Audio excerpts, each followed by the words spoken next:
Welcome to the channel, Stories of Forgotten Lives. Today's story takes us back to the year 1912 and reveals the extraordinary journey of Joseph, the only black man known to have traveled aboard the Titanic. For decades, his voice was lost to history until, 83 years later, his story finally broke the silence. This is a powerful and emotional account, so take a moment, breathe, and listen carefully. Before we begin, don't forget to subscribe to the channel and leave a comment telling us which city and country you're watching from. Your participation helps ensure these hidden stories are remembered, not erased. Let's begin. On the night of April 14, 1912, the largest ship ever built was crossing the North Atlantic at full speed. The water was calm, the sky was clear, and more than 2,000 people were sleeping peacefully, unaware that in a few hours, most of them would be dead. Among those passengers was a man whose story would remain hidden for almost a century. His name was Joseph Philippe Lemeric Laroche. He was 25 years old. He was a trained engineer. He spoke 3 languages fluently, and he was the only black man traveling aboard the RMS Titanic.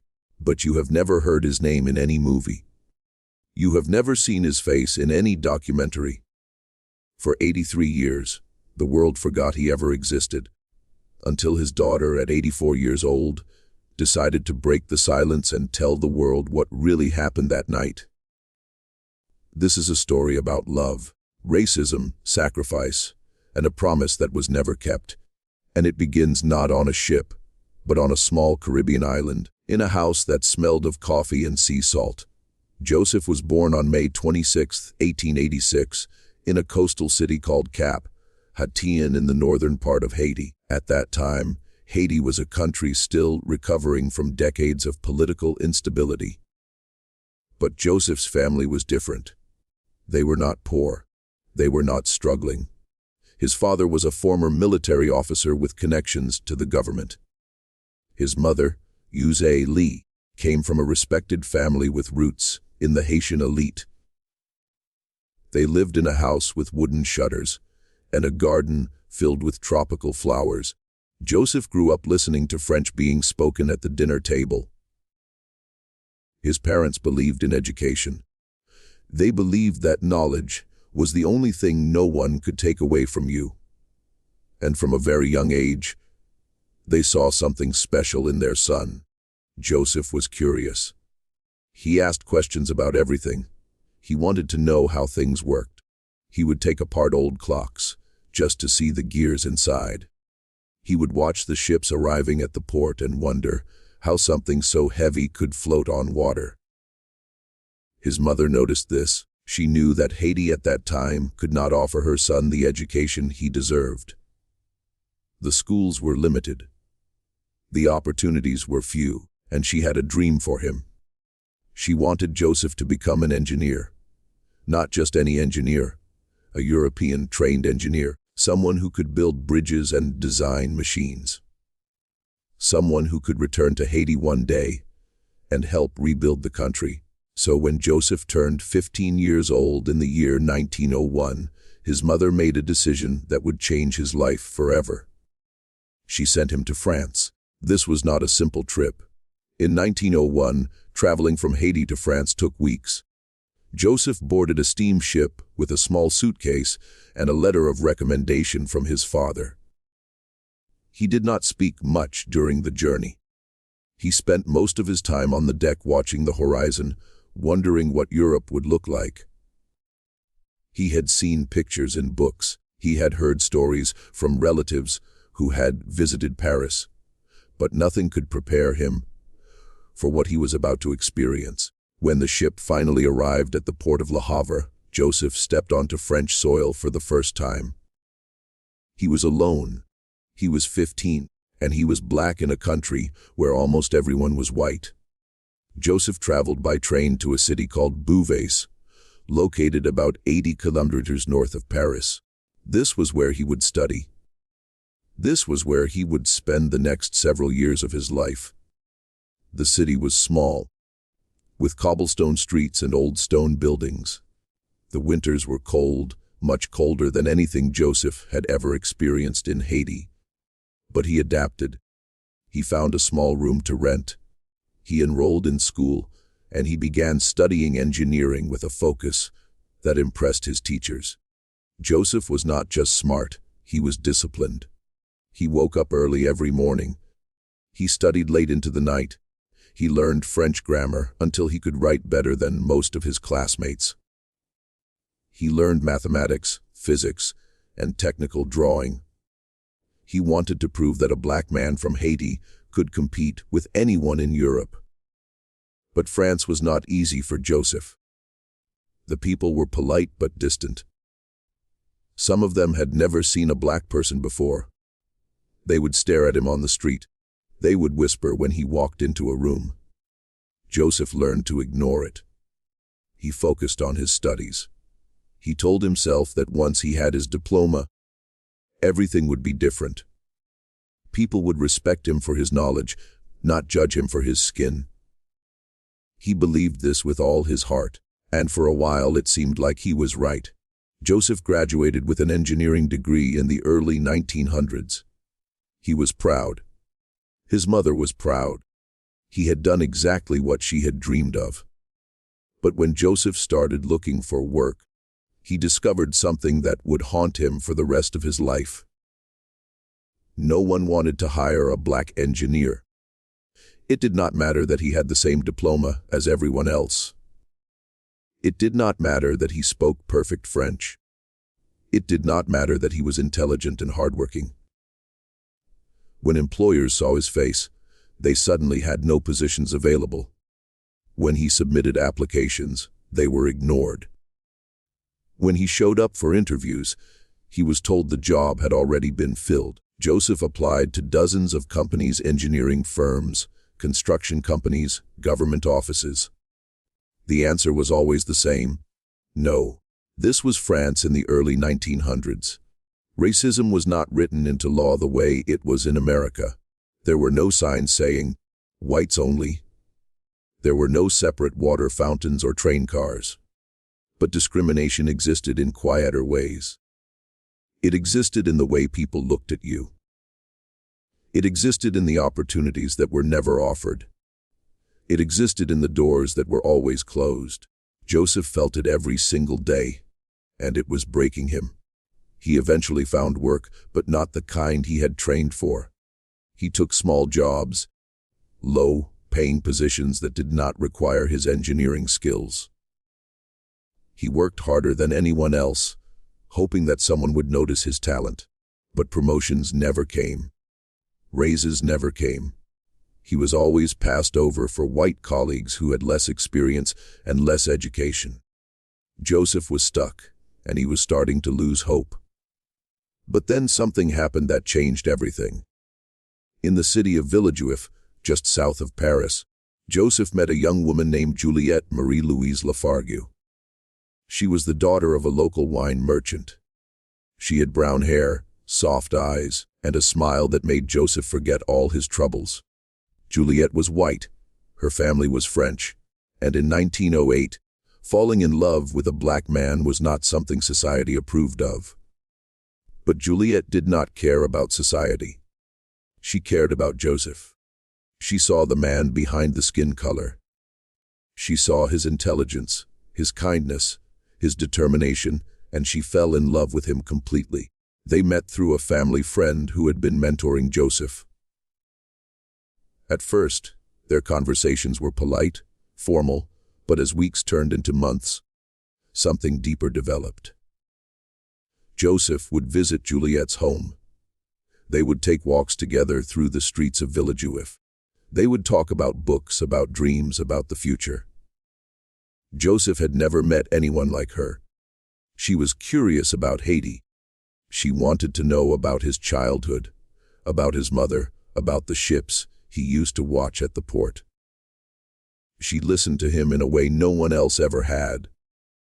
Juliette's father was not happy about the relationship. A wine merchant in France had a reputation to protect. Having his daughter marry a black man would cause scandal. It would hurt his business. It would make the family the subject of gossip. But Juliet was stubborn. She told her father that she loved Joseph. She told him that she was going to marry him, whether he approved or not. And eventually, her father gave in. Perhaps he saw how happy Joseph made his daughter. Perhaps he realized that fighting her was useless. On March 18, 1908, Joseph Philippe Lemarique Laroche and Juliette Marie-Louise Lafargue were married in a small ceremony. Joseph was 21 years old. Juliette was 20, and despite all the obstacles, they were finally together. The first years of their marriage were happy, but difficult. Joseph was still struggling to find proper work. The discrimination had not stopped. If anything, it had gotten worse. Now he was not just a black man. He was a black man with a white wife. Some people could not accept this. They treated him with open contempt. They refused to do business with him. They made life as difficult as possible. But Joseph and Juliet survived. They rented a small apartment. They lived modestly. And on February 19, 1909, their first daughter was born. They named her Simone. She had her mother's eyes and her father's smile. Joseph held her in his arms and cried. He promised himself that he would give this child a better life. He would find a way. A year later, on July 2, 1910, their second daughter was born. They named her Louise. But unlike Simone, Louise was not a healthy baby. She was born premature. She was small and weak. The doctors said she might not survive. Joseph and Juliet spent weeks at her bedside praying, hoping, refusing to give up. And slowly, little Louise got stronger. She survived, but her medical problems continued. She needed constant care. She needed expensive treatments. And Joseph, with his limited income, was struggling to pay for everything. The situation was becoming desperate. Joseph was working long hours at jobs that barely paid enough to cover rent. Juliet was taking care of 2 small children while pregnant with a third. Yes, by early 1912, Juliet had discovered that she was expecting another baby. This should have been happy news. But for Joseph, it was one more reason to worry. How would he support 3 children on his salary? How would he pay for Louise's medical care? How would he give his family the life they deserved? And then Joseph had an idea. He would go back to Haiti. It made perfect sense. In Haiti, Joseph would not be judged by his skin color. In Haiti, his engineering degree would actually mean something. His family had connections. His mother was still alive and well respected. He could find work. He could build a real career. He could give his children opportunities that France would never offer them. Joseph talked to Juliet about his plan. At first, she was hesitant. She had never been to Haiti. She did not speak Creole. She would be leaving her family, her country, everything she knew.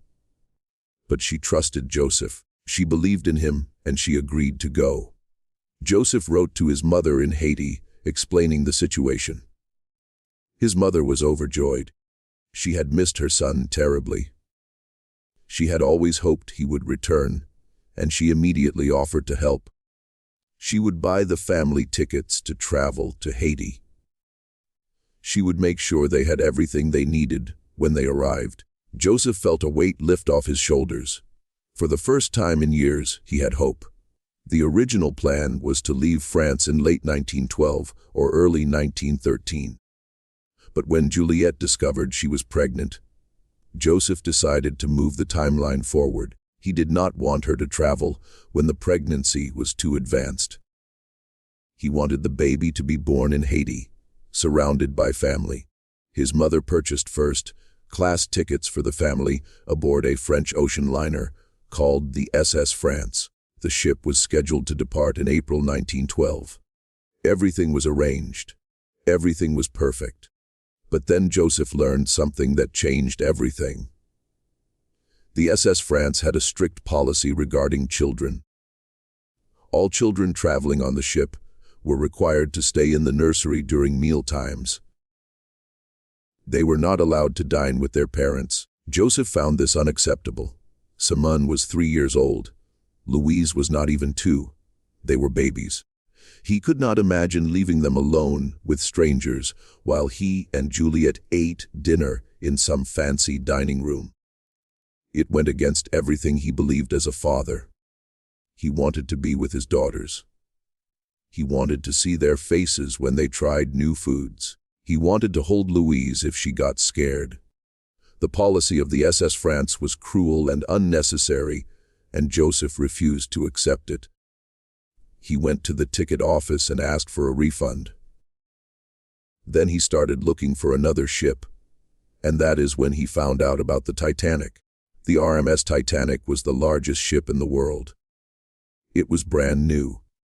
It was making its maiden voyage from Southampton, England to New York City. Everyone was talking about it. The newspapers called it unsinkable. They said it was a floating palace with luxuries that no other ship could match. First-class passengers would have access to a gymnasium, a swimming pool, Turkish baths, and restaurants that rivaled the finest establishments in Paris. Even second-class accommodations were said to be better than first class on other ships.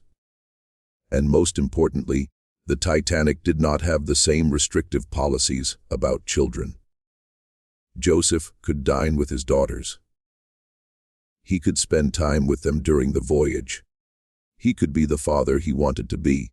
Joseph exchanged the first-class tickets on the SS France for second-class tickets on the Titanic. The family would board the ship in Cherbourg, France on April 10, 1912. From there, they would sail to New York. And from New York, they would take another ship to Haiti. It was a longer journey, but Joseph did not mind. He was excited. He was finally taking his family home. The days before departure were busy. Juliet packed their belongings. Joseph made arrangements for their apartment. He said goodbye to the few friends he had made in France. He wrote letters to relatives in Haiti telling them to expect the family soon. Simone and Louise did not understand what was happening. They were too young. But they could sense the excitement in the air. Their father was smiling more than usual. Their mother was singing as she folded clothes. Something wonderful was about to happen.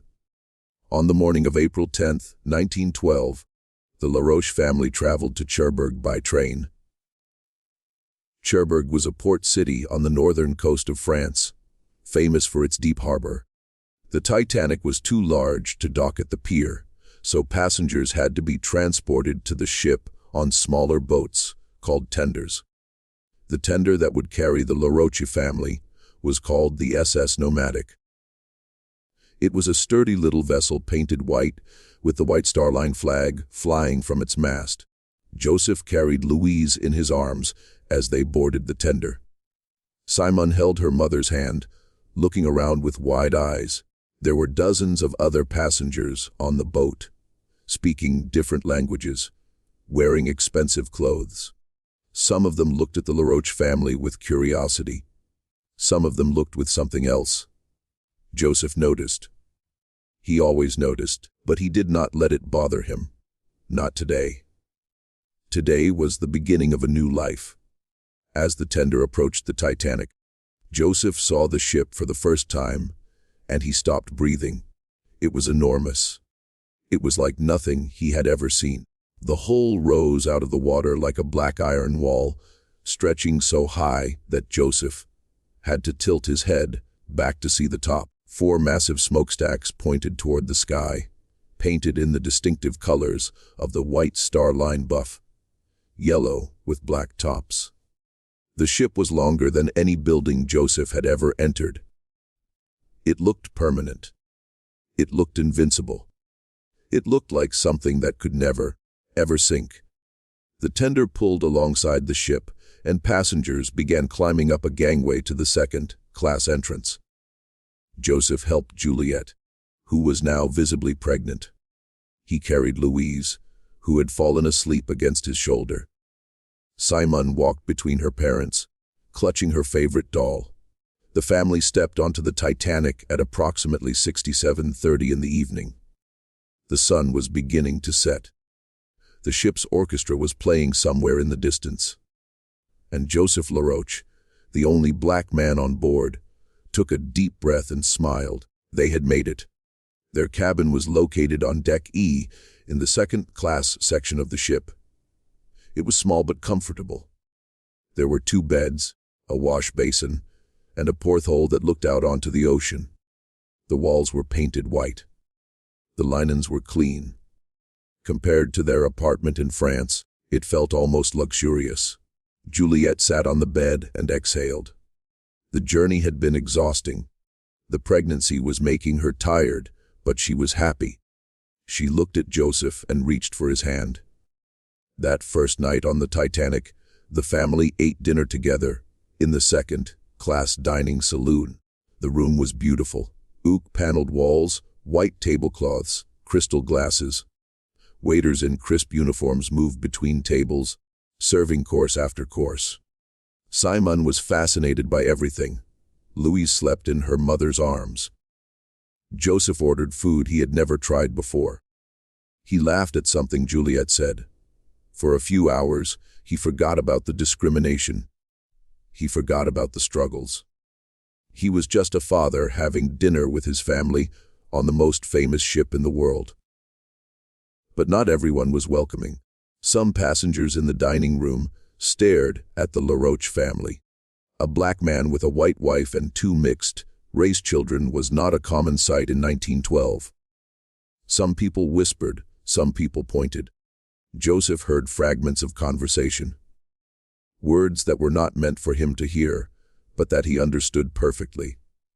He pretended not to notice. He focused on Juliet. He focused on his daughters. He refused to let anyone ruin this moment.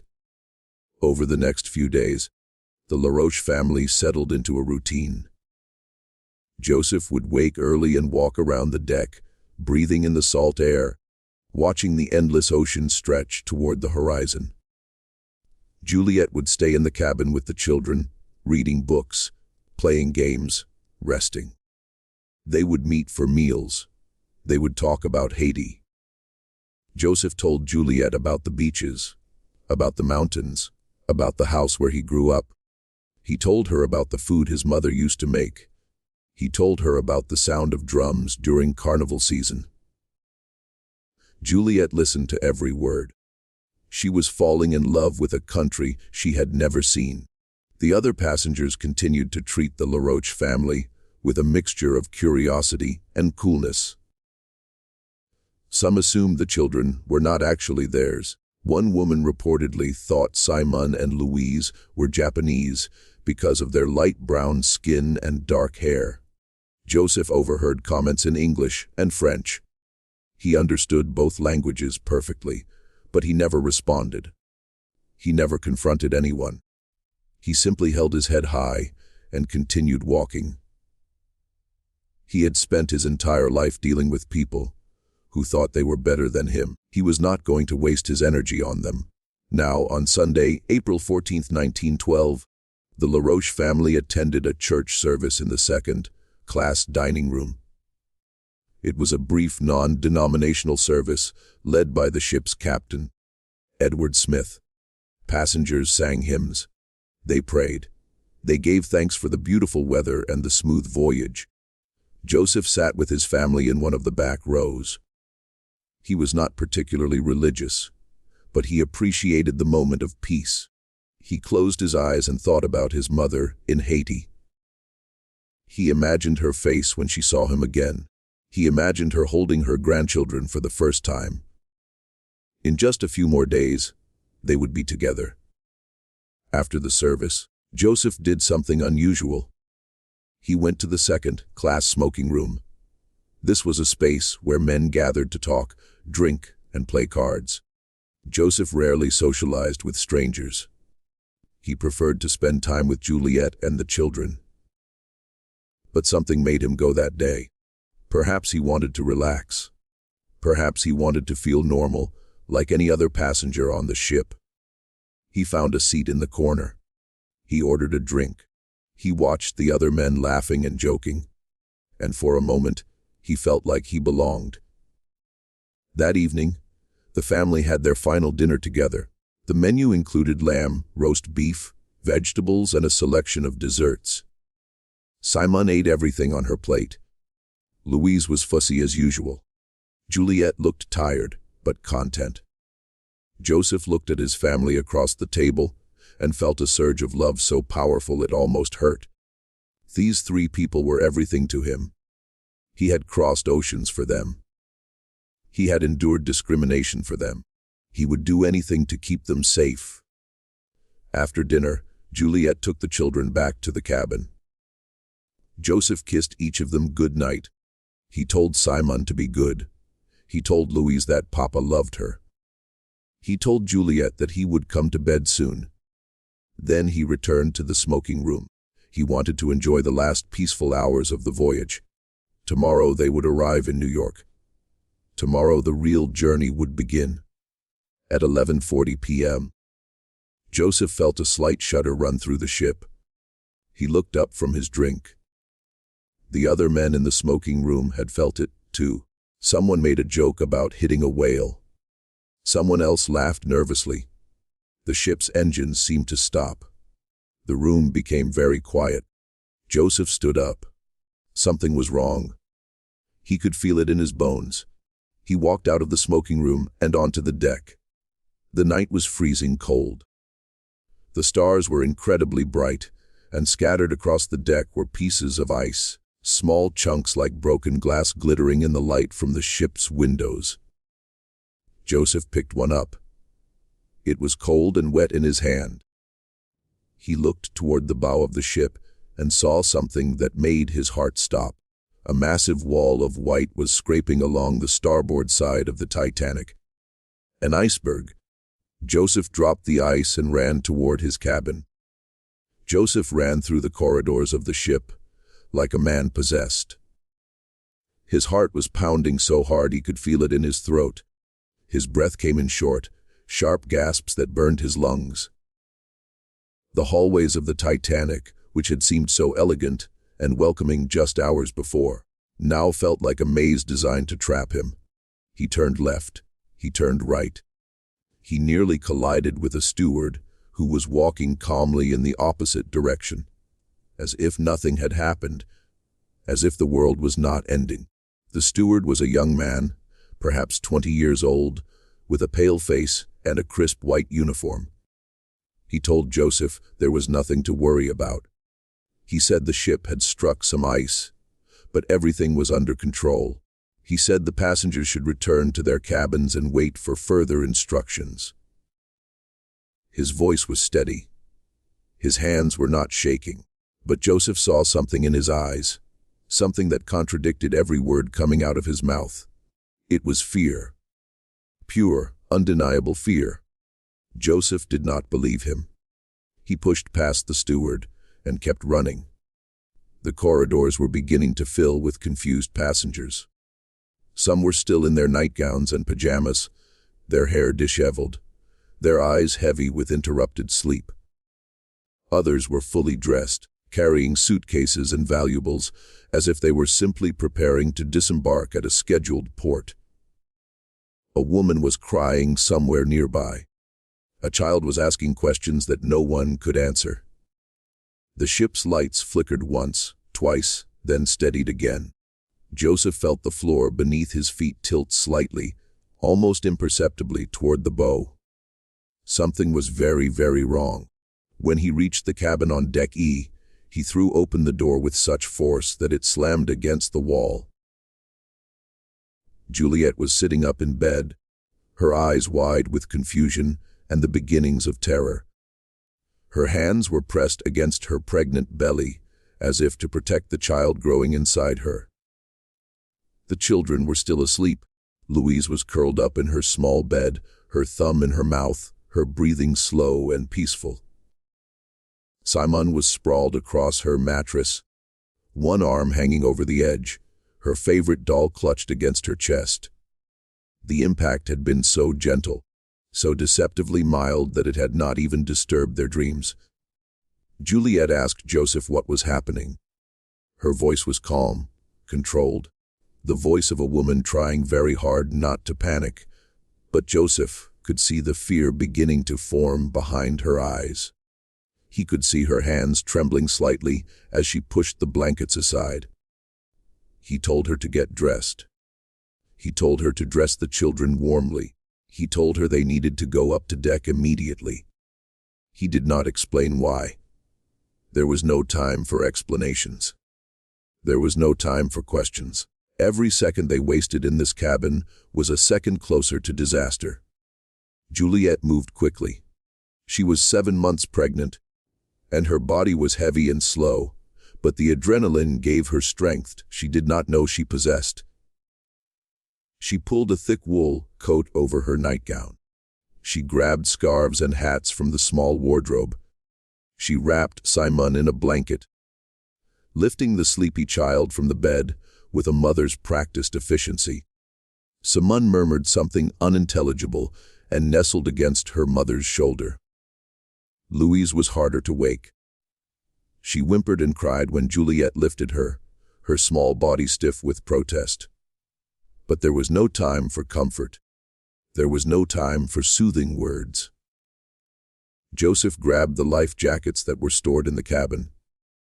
He had noticed them when they first boarded, tucked away in a corner near the wardrobe, and had thought nothing of them at the time. They had seemed like a formality, a precaution for a danger that would never come. The Titanic was unsinkable. Everyone said so. The newspapers said so. The company said so. The captain himself probably believed it. But now those life jackets seemed like the most important objects in the world. Joseph pulled them out and examined them quickly. They were made of cork, covered in white canvas with straps that tied around the chest and waist.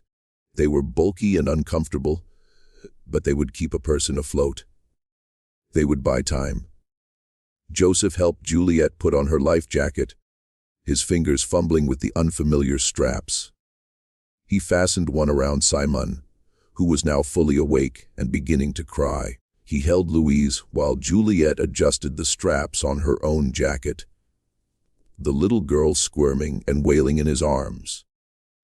She did not understand what was happening. She did not understand why her father's hands were shaking. She only knew that something was wrong. Something was different, and she was scared. The family left the cabin and made their way toward the upper decks. The corridors were more crowded now. Passengers were emerging from their rooms, some moving with purpose, others standing frozen in confusion. Stewards were everywhere, their voices artificially calm, their instructions maddeningly vague. Please proceed to the boat deck. Please put on your life jackets. Please remain calm. But how could anyone remain calm when the floor was tilting? How could anyone remain calm when the lights kept flickering? How could anyone remain calm when the greatest ship ever built was dying beneath their feet? Joseph led his family through the maze of corridors, up staircases that grew more crowded with each passing minute. He held Louise in one arm and pulled Juliet with the other. Simon clung to her mother's coat, her small legs struggling to keep up, her face pale with terror. The sounds around them were overwhelming: crying, shouting, praying, the distant crash of something heavy falling somewhere deep in the ship. The groan of metal under stress, and beneath it all, a horrible subtle sound that Joseph would remember for the rest of his life. The sound of water, rushing, pouring. Unstoppable water flooding into the lower decks of the ship. When they finally reached the boat deck, Joseph understood the full scope of the disaster. The deck was chaos. Hundreds of passengers were gathered near the lifeboats, pushing, shoving, crying, praying. Officers in white uniforms were shouting orders that no one seemed to hear. Crew members were struggling with ropes and pulleys, trying to lower the boats into the water. Women were screaming for their husbands. Children were crying for their parents. The cold was brutal, far worse than anything Joseph had experienced in his years in France. The temperature was below freezing, and every breath felt like swallowing ice. The stars above were impossibly bright, indifferent to the suffering below, and the ship's orchestra was playing. Joseph could hardly believe it. In the middle of this nightmare, a group of musicians stood on the deck, their instruments in their hands, playing cheerful melodies as if this were a garden party. The music was surreal, almost offensive in its normalcy. It clashed violently with the screams and the chaos, creating a dissonance that made the whole scene feel like a fever dream. Later, Joseph would learn that the orchestra had been instructed to play to keep the passengers calm. Later, he would understand the bravery of those musicians who continued performing even as the ship sank beneath them. But in that moment, the music only made everything worse. Joseph pushed through the crowd, his eyes scanning the lifeboats. He needed to find one that was still loading. He needed to get his family off this ship. The Titanic was sinking. He could feel it now. The unmistakable tilt of the deck, the way gravity was shifting beneath his feet. The bow was going down. The stern was rising. Time was running out. He spotted a lifeboat on the port side of the ship. An officer was standing nearby calling for passengers. "Women and children first," he kept shouting. "Women and children first." It was the rule of the sea. It was the code of honor. Men would wait. Men would find another way. Men would die so that women and children could live. Joseph understood the rule. He accepted the rule. But accepting it did not make it any easier. Juliet looked at Joseph with tears streaming down her face. The cold wind was biting at her cheeks, turning her skin red and raw. She did not want to leave him. She grabbed his arm with a strength he did not know she possessed, her fingers digging into his coat, her eyes pleading with him to come with them. Joseph shook his head. He could not. He knew he could not. The officer was watching. The rules were clear. If Joseph tried to board the lifeboat, he would be stopped. He would be thrown back. He might even be shot. He had heard stories about officers using guns to maintain order during shipwrecks. He would not risk it. He would not risk his family's chance to survive. He told Juliet that he would find another way. He told her that there were more lifeboats on the other side of the ship. He told her that he would see her in New York. He told her to be strong, to take care of the children, to never forget how much he loved her. His voice was steady, but inside he was breaking. Inside he was screaming. He did not want to let her go. He did not want to watch his family disappear into the darkness. But he had no choice. The officer gestured impatiently for Juliet to board the lifeboat. Other women were already climbing in, their faces white with fear, their movements clumsy and desperate. Juliet hesitated. She looked at Joseph one more time, memorizing his face, burning his image into her memory. He was holding Louise in his arms, the little girl's face pressed against his shoulder, her small body shaking with cold and fear. Simone was standing between them, looking up at her parents with eyes that did not understand what was happening. Joseph handed Louise to Juliet. The transfer was awkward, complicated by the life jackets in the crowd and the rocking of the ship. Louise wailed as she passed from her father's arms to her mother's. Joseph kissed his daughter's forehead, his lips lingering on her cold skin. He whispered that Papa loved her. He whispered that everything would be okay. Then he lifted Simone and placed her in the lifeboat next to her mother. The 3-year-old immediately started crying, reaching for her father with both arms, her small voice cutting through the chaos like a knife. But something went wrong. In the confusion and the crowd, the lifeboat began to lower before everyone was properly seated. Juliet and Simone were pushed toward one side of the boat by the surge of boarding passengers, while Louise was still in Joseph's arms. He had handed her to Juliet, but somehow in the chaos, the child had been passed back. Or perhaps he had not let go. Perhaps he had been holding her 1 second too long, savoring the weight of his daughter in his arms, not realizing that the boat was already descending. The ropes creaked, the pulleys groaned. The lifeboat dropped several feet, then stopped, swinging slightly in the frigid air. Juliet screamed. She could see Louise still on the deck, still in Joseph's arms, getting farther away with each passing second. She reached out, her arms stretched toward her baby, her face twisted with an anguish that was almost inhuman.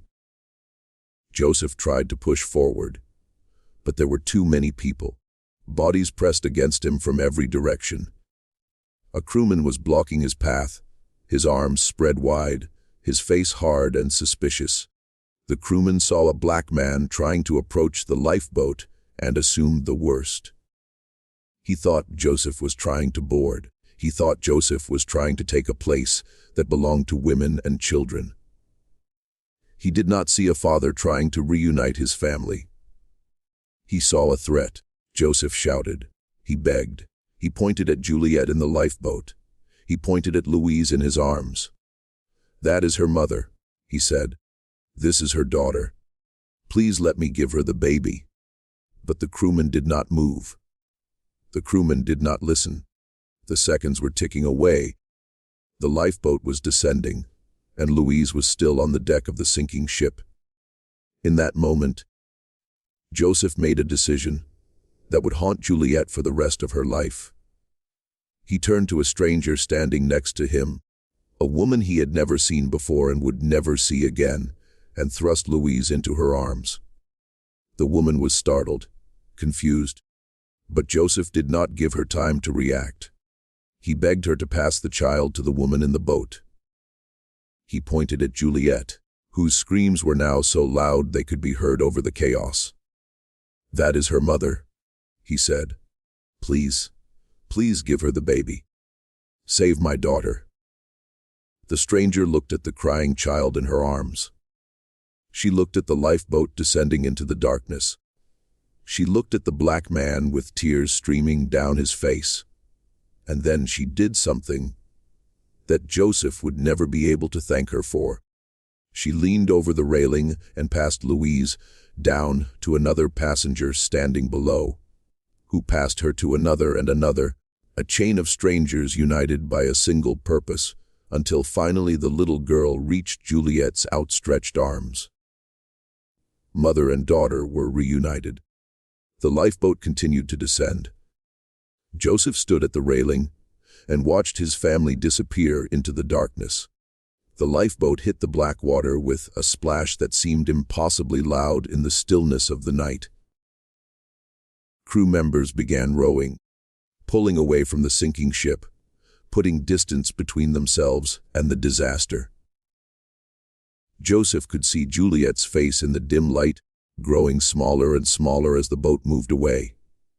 Their eyes met across the growing distance. She was crying. She was holding both daughters against her chest, one in each arm, as if she could protect them from the whole world. She mouthed something to him. He could not hear the words over the wind and the chaos. But he understood. She was telling him she loved him. She was telling him to survive. She was telling him to find a way. Joseph raised his hand in a final wave. He tried to smile. He wanted her last memory of him to be a smile. He wanted her to remember him as brave, as strong, as hopeful. He did not want her to see the terror in his heart. He did not want her to know that he had already accepted his fate. The lifeboat disappeared into the darkness. And Joseph was alone. He did not move for a long time. He stood at the railing, his hands gripping the cold metal, his eyes fixed on the spot where the lifeboat had vanished. The Titanic was listing badly now, tilting forward at an angle that made it difficult to stand. Water was pouring into the lower decks through gashes in the hull. The bow was sinking, the stern was rising, the great ship was dying, and there was nothing anyone could do to save it. Around Joseph, chaos continued. Passengers were running in every direction, searching for lifeboats that were already gone. Officers were firing guns into the air, trying to maintain order. Men were jumping into the freezing water, preferring a quick death to the slow agony of waiting. The orchestra had stopped playing. The lights were flickering more frequently now, casting the deck in alternating brightness and shadow. The screams of the dying and the desperate filled the air like a symphony of despair. Joseph walked back toward the second-class smoking room. He did not know why. Perhaps he wanted to be somewhere familiar. Perhaps he wanted to be away from the crowds and the screaming. Perhaps he simply needed a moment to think, to process, to accept what was happening. The smoking room was nearly empty when he arrived. A few men sat at tables drinking whiskey, playing cards, waiting for the end. They had accepted their fate. They knew there were not enough lifeboats. They knew that the water was freezing. They knew that even if they jumped, they would not survive more than a few minutes. So they sat and they drank and they waited. Joseph sat down in the same chair where he had been sitting just 2 hours before. The same chair where he had been dreaming about Haiti. The same chair where he had been imagining his mother's face when she saw him again. He thought about Juliet. He thought about Simon and Louise. He thought about the baby that Juliet was carrying, the child who would never know its father. He thought about his mother in Haiti who would receive a letter in a few weeks, telling her that her son was dead. He thought about all the things he would never do, all the places he would never see, all the moments he would never share with the people he loved. And he thought about the life he had lived, 25 years. That was all he had been given. 25 years of struggle, of discrimination, of fighting for every opportunity. He had left Haiti as a boy and crossed an ocean to get an education. He had studied harder than anyone else, worked longer than anyone else, and still it had not been enough. The color of his skin had followed him everywhere, closing doors that should have been open, denying him chances that others took for granted. He had loved and been loved. He had married a woman who saw past his color, who loved him for who he was. He had fathered 2 beautiful daughters and was expecting a 3rd child. He had tried so hard to build a good life, a meaningful life, and now it was ending on a sinking ship in the middle of the Atlantic Ocean. Joseph closed his eyes. He thought about Juliet in the lifeboat, holding their daughters close. He imagined them being rescued. He imagined them arriving in New York, then traveling to Haiti, then starting a new life without him. He imagined his children growing up, going to school, falling in love, having children of their own. He imagined Juliet growing old, her hair turning gray, her face lined with the years. He hoped she would find happiness. He hoped she would find peace. He hoped she would tell their children about him, about the father who had loved them more than life itself. At 20:20 in the morning on April 15, 1912, the RMS Titanic broke apart and sank beneath the waves of the North Atlantic. The sound was unlike anything the survivors had ever heard. A deep groaning roar as the ship tore in two, a thunderous crash as the bow plunged into the depths, a moment of eerie silence as the stern rose vertical, pointing toward the stars like a dark finger accusing the heavens. And then the screams. Hundreds and hundreds of screams as more than 500 people were plunged into water so cold it stopped their hearts within minutes. Joseph Philip Lamarique Laroche was among the dead. His body was never recovered. The lifeboats drifted in the darkness for hours, surrounded by the cries of the dying. The passengers huddled together for warmth, their bodies shaking with cold and shock. Some prayed, some wept. Some simply stared into the darkness with empty eyes, unable to process what they had witnessed. The screams from the water gradually faded as the cold claimed its victims. Within an hour, there was only silence. A terrible, absolute silence that seemed to swallow the whole world. Juliet held her daughters close throughout the night. She did not sleep. She did not speak. She simply held Simon and Louise against her body, trying to keep them warm, trying to keep them alive. Her eyes never left the horizon. She kept hoping to see Joseph in another lifeboat. She kept telling herself that he had found a way to survive. He was smart. He was resourceful. He had promised her they would meet again in New York. Joseph had never broken a promise to her. He would not start now. But as the hours passed, hope began to fade. The other lifeboats came together, sharing survivors, sharing information, sharing grief. No one had seen Joseph. No one had seen a black man in any of the boats. Juliet's heart sank with each passing minute. She began to understand what she had been refusing to accept. Her husband was gone. The father of her children was gone. The man she had loved since she was a young girl was at the bottom of the Atlantic Ocean. At around 4 in the morning, the survivors saw lights on the horizon. A ship was approaching.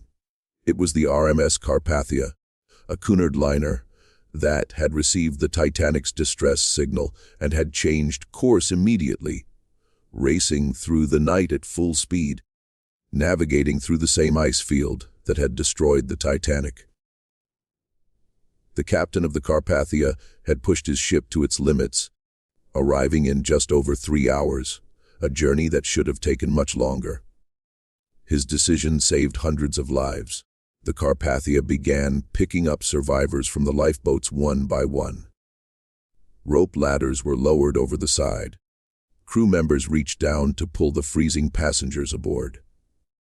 Some survivors were so weak they had to be carried. Some were unconscious. Some were children who had been separated from their parents in the chaos and would never see them again. Juliet and her daughters were among the 706 survivors rescued by the Carpathia. When Juliet climbed aboard the rescue ship, she immediately began searching for Joseph. She walked through the crowds of survivors, her eyes scanning every face, her voice calling his name. She asked officers if they had seen a black man. She described him in detail: his height, his clothes, the engineering books he always carried, his smile, the one that lit up his whole face. No one had seen him. No one could help her. As the hours passed, as the Carpathia completed its rescue operation and turned toward New York, Juliet's hope died completely. She sat on the deck of the ship, surrounded by crying widows and traumatized children, and accepted that her husband was gone. The Carpathia arrived in New York on the night of April 18, 1912. More than 30,000 people were waiting at the pier. Reporters with cameras, family members holding photographs, curious onlookers hoping to catch a glimpse of history. The rain was falling, a cold drizzle that matched the mood of the crowd. Juliet walked down the gangway with Simon in one hand and Louise in the other. She was 25 years old. She was 7 months pregnant. She was a widow and she was utterly, completely alone. Charitable organizations took her in. The Women's Relief Committee provided her with money and clothes. The French consulate helped her with paperwork and translation. Everyone was kind. Everyone was sympathetic. But kindness could not bring Joseph back. Sympathy could not fill the empty space beside her in bed. Juliet stayed in New York for several weeks, waiting, hoping, refusing to leave in case Joseph was somehow still alive. But no news came. No body was ever found. Finally, she made a decision. She would not stay in America. She would not continue to Haiti. She would go home to France, to her family, to the only place where she might find some measure of peace. In May 1912, Juliet and her daughters boarded another ship and sailed back across the Atlantic. The journey was a nightmare. Every creak of the hull made her flinch. Every swell of the waves made her think of that night. Simon had screaming nightmares. Louise cried constantly, sensing her mother's grief, even if she could not understand it. By the time they reached France, all three of them were broken. Juliet's family welcomed her with open arms. Her father held her while she wept. Her mother took care of the children. No one asked questions. No one forced her to talk. They simply surrounded her with love and waited for her to heal. On December 17, 1912, 8 months after the sinking of the Titanic, Juliet gave birth to her third child. It was a boy. She named him Joseph Philippe Lemeric Laroche Jr. After the father he would never know. The baby was healthy and strong. He had his father's eyes, dark and intelligent and full of life.